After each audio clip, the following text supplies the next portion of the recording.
નમસ્કાર મિત્રો, આપણી આ યુટ્યુબ ચેનલમાં આપ સર્વ દર્શક મિત્રોનું હાર્દિક સ્વાગત છે. દોસ્તો, આજે આપણે વાત કરશું આપણે જે ઘરની અંદર અનાજ રાખીએ છીએ એ અનાજની અંદર અનાજને સારું રાખવા માટે જે ટીકડા રાખીએ છીએ કે બોરિક પાવડર નાખતા હોય કે પછી કોઈ ગોળીઓ નાખતા હોય તો એ આપણા માટે કેટલું હાનિકારક છે, કેટલું નુકસાન કરતા છે, આવનારા સમયમાં એનો ઉપયોગ કરવો જોઈએ કે ન કરવો જોઈએ એની થોડીક આપણે વાત કરવાની છે. તો એ વાત કરવા માટે આપની સાથે આપનો દોસ્ત મનીષ બલદાણિયા, કૃષિ વૈજ્ઞાનિક તરીકે કૃષિ વિજ્ઞાન કેન્દ્ર કોડીનાર ગીર સોમનાથ ખાતે ફરજ બજાવું છું.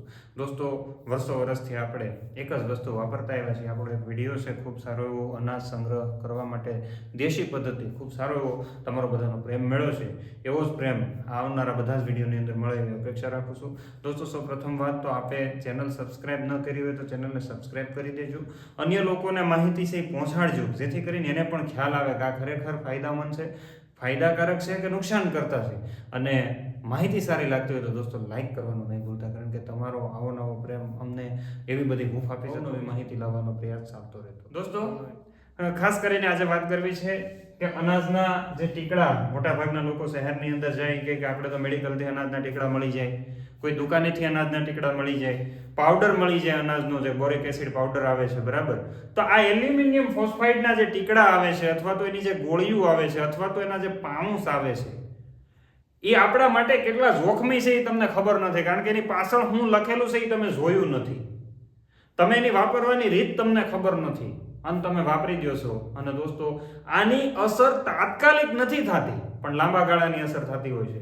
એટલે જે આ એલ્યુમિનિયમ ફોસ્ફાઇડ બજારની અંદર જે મળે છે, પાઉન્સના સ્વરૂપમાં હોય, ટીકડાના સ્વરૂપમાં હોય કે કોઈ પણ સ્વરૂપમાં હોય, તો એ શું કરે, આપણા અનાજના બેરલની અંદર અથવા અનાજના ટીપણાની અંદર અથવા તો અનાજના કોઠલાની અંદર આપણે જે નાખ્યું છે એ આપણને કેટલું ડેન્જર સાબિત થશે આપણને ખબર નથી. દોસ્તો, આ ભેજ સાથે પ્રક્રિયા કરે, કારણ કે ભેજ બધામાં હોવાનો છે. ઓલમોસ્ટ 10 થી 12% ભેજ ઘઉંની અંદર રહે, બાજરાની અંદર રહે, કોઈ પણ તમે લઈ લો એની અંદર રહેતો હોય તો એ ભેજ સાથે પ્રક્રિયા કરે, ભેજ સાથે જોડાણ કરી અને ફોસ્ફાઇન નામનો ગેસ બનાવે.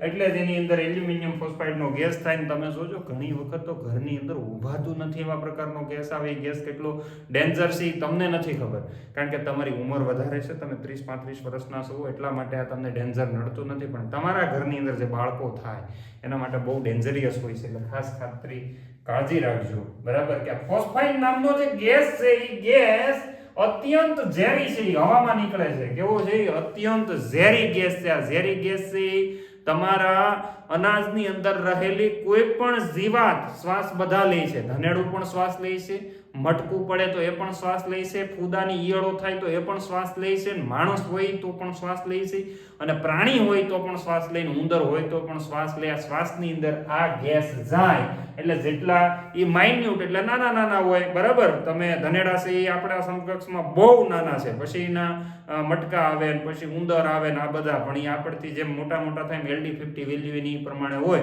એટલે મારી નાખવા સક્ષમ હોય, એટલે ધનેડા ફટાફટ મરી જાય. આ ફોસ્ફાઇન નામનો ગેસ, અને આપણે તો વર્ષ સુધી આખું વર્ષ આજે નાખ્યો જઈએ જોઈએ ત્યારે થોડુંક દળવા માટે કાઢી લઈએ અને પાછું એમાં ને એમાં એને પેક કરી દઈએ. અને દળવા કાઢવા વાળા વ્યક્તિને ખબર હશે કે આમાં કેટલો ગેસ થાય. અત્યંત ઝેરી ગેસ છે. આ ગેસ તમારા શરીરની અંદર એવી જગ્યાએ નુકસાન કરે છે કે જેના આવનારા સમયમાં તમને બહુ મોટું માઠું નુકસાન થવાની શક્યતા છે. પહેલા તો જે ધનેડા મરી ગયા એ ધનેડા આપણા શરીરની અંદર જાય, જીવાત પણ આપણા શરીરની અંદર જવાની છે. ઉપરાંત આ ગેસ તમારા અનાજની અંદર, કારણ કે તમે દરરોજ અનાજને એમાં ડુબાડીને રાખો છો એવું વસ્તુ થાય, એટલે એની અંદર ઘઉંની અંદર આ ગેસ ઉતરે. આવું મેડિકલ સાયન્સ પણ કહે છે, એગ્રીકલ્ચર સાયન્સ પણ કહે છે. ઘઉંની અંદર આ ગેસ ઉતરે છે તો આ ગેસ તમારા શરીરની અંદર 100% જવાનો છે. તમારી કિડની, લીવર આ બધા ઉપર નુકસાન. એટલે જ હમણાં તમે જોજો આ વર્ષોની અંદર એટેકના પ્રોબ્લેમ વધતા જાય, બીમારીઓ વધતી જાય, એની પાછળનું કારણ એવું છે કે જાણે અજાણે આ ગેસ આપણે ખાઈ જતા હોય. એટલે અત્યારે તો જાણી જોઈને હું વાત કરું છું કે આપણા માટે મોટું નુકસાન, કોઈ ઈલાજ નથી આ દવાનો. આ તમને સોંટી જાય, મતલબ આનું નુકસાન થાય તો આની સામે કોઈ એવા એન્ટીડોટ્સ નથી કે જેને આ ગેસ ઉતારી શકે. તમે સમાચારની અંદર જોયું હશે કે અનાજના ટીકડા ખાઈ જવાથી 3 થી 4 દિવસમાં માણસનું સંપૂર્ણ મૃત્યુ. કારણ કે 70% થી લઈને 100% સુધીના મૃત્યુ નોંધાણા છે એવું ડેટા બતાવે છે, બરાબર. તો આનો કોઈ ઈલાજ નથી. તો આ એવો ઝેરી ગેસ છે જે ફેફસા ઉપર સીધી એની માઠી અસર થાય છે, ફેફસા અને હૃદયમાં ભળી ગયા પછી આ લોહીને એ રીતનું દબાણ ક્રિએટ કરે કે લોહી હૃદયના ધબકારા છે ને એ અનિયમિત થઈ જાય, એટલે ક્યારેક ધબકારા સૂકી જવાય એટલે માણસ મરી જાય, બરાબર. એટલે એન્ટીડોટ નથી. પોષક તત્વોનો નાશ કરે. અંદર રહેલા કોઈ પણ સેલ છે અથવા તો ખાસ કરીને આપણા શરીરના કોષો છે અને કોષને ડેમેજ કરવાનો એટલે કેન્સર થવાની શક્યતા સૌથી વધારે રહેલી છે દોસ્તો.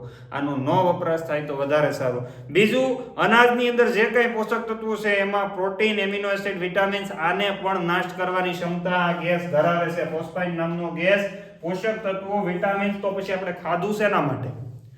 તમે તમારા શરીરની અંદર જે ખોરાક ખાવ છો એ આપણે શક્તિ મળે એના માટે તેને આપણે ઘઉં બાજરો ખાઈએ છીએ, નહીં કે આપણા શરીરની અંદર ઝેર જાય આપણે મૃત્યુ પામવા માટે ખાઈએ છીએ. પણ તમે આની અંદર આનો અતિશય ઉપયોગ કરો એટલે પોષક તત્વો નાશ પામે એટલે આપણને શક્તિ મળવાની નથી. એટલે જ અત્યારે માઈક અંગલાઈ આવતી જાય છે. અને બીજા નંબરમાં કે તમે એ ઝેર ખાવશો, ઝેર તમને ડેન્જર આજે નહીં પણ કાલે સાબિત થવાનું છે. એટલે ખાસ યાદ રાખજો. શ્વાસ રોકવાની, રૂંધવાની પ્રક્રિયા કરે છે.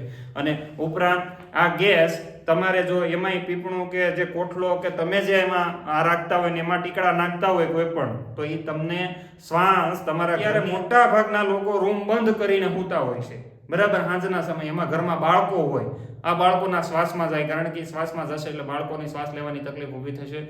બાળકોનો માનસિક વિકાસ રૂંધાય છે, બાળકોનો વિકાસ રૂંધાય છે, સરેરાશ વિકાસ એ રૂંધાઈ ગયો હોય છે. ઉપરાંત તમારા શરીરની અંદર પણ તમને ફેફસાની બીમારી થવાની શક્યતા રહેશે, કારણ કે આ ગેસ જ એટલો ડેન્જર.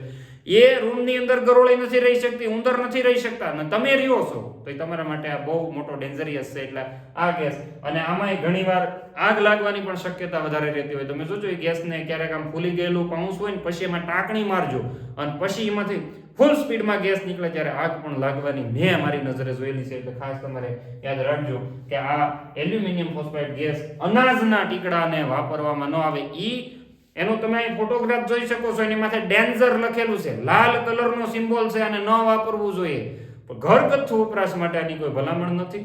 જે લોકો ગોડાઉનની અંદર આપણે જે બિયારણ સંગ્રહ કરે છે એ લોકો આ વસ્તુ વાપરી શકે છે. ખાવા માટે આ ઝેર વાપરવાની કોઈ ભલામણ નથી, બરાબર.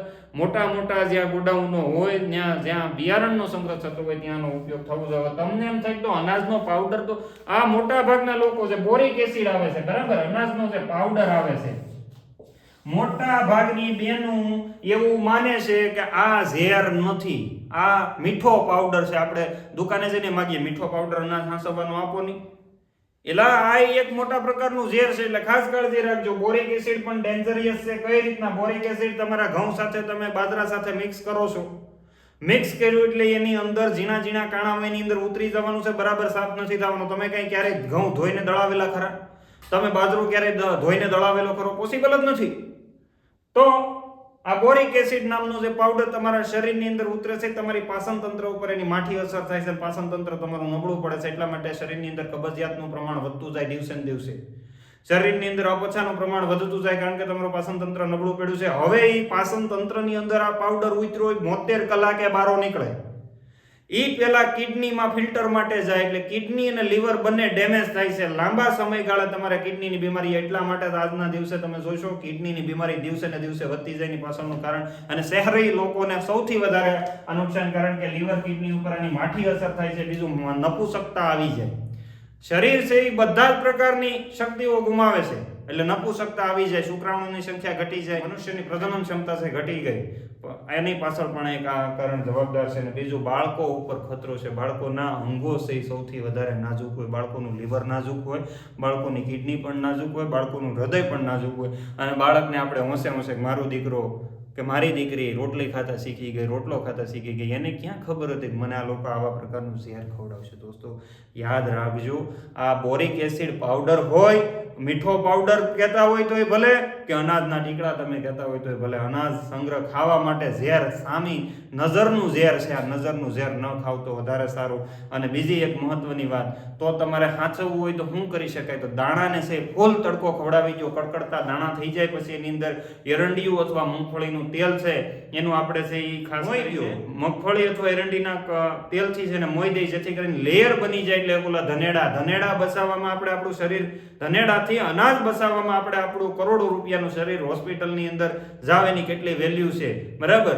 અને એની સામે આપણે કોઈ વિચારતા નથી દોસ્તો, તો એની સામે આ લીમડાનો ઉપયોગ કરી શકાય, કપૂરનો ઉપયોગ કરી શકાય, એવા ઘણા બધા દેશી ઈલાજો છે જેનો ઉપયોગ કરી શકો. તેના એક વિડીયો જોવા માટે અહીંયા આપેલી લિંક અથવા તો અહીંયા જે ચેનલની અંદર માહિતી આપવામાં આવી છે તમે નિહાળજો તો તમને વધારે મજા આવશે. દોસ્તો આટલી માહિતી આપીને વિરમીએ છીએ. અસ્તુ, આભાર, જય હિન્દ, ભારત માતા કી જય.